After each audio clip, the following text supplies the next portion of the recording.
The clock tower groaned, striking 4. Inside the skeletal remains of Northwood School, 4 friends huddled around a single desk, their faces illuminated by flickering candlelight. The air was thick with dust and the thrill of the forbidden. Ben drew the grid, his hand surprisingly steady. "Ready?"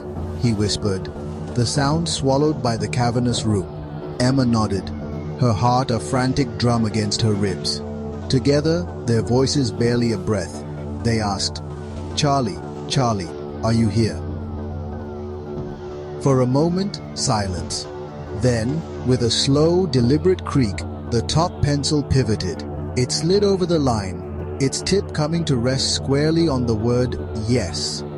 A nervous laugh broke from Liam. "Just a draft," he said, but his eyes darted toward the boarded-up windows. Crack. The heavy classroom doors slammed shut, shaking dust from the ceiling. The candle flames danced wildly, then shrank, their light pulling back as an unnatural cold seeped into the room.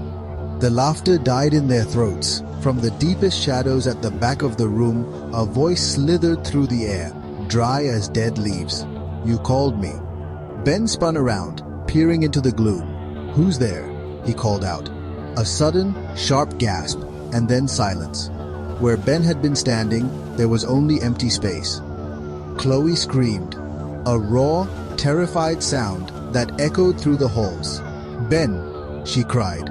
The shadows seemed to writhe, to reach for her, pulling her back until her scream was cut short and she was gone. "We have to get out," Liam yelled, grabbing Emma's arm.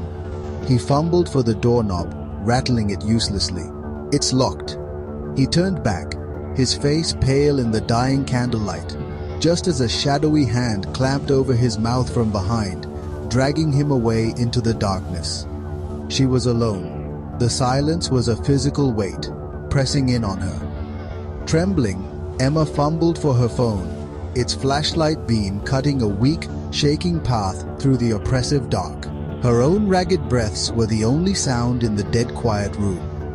The beam swept across the dusty chalkboard, and her blood ran cold.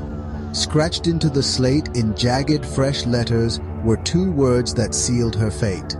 They seemed to pulse in the unsteady light. "You can't leave." A scraping sound from the desk made her whip around. The lone candle flickered back to life.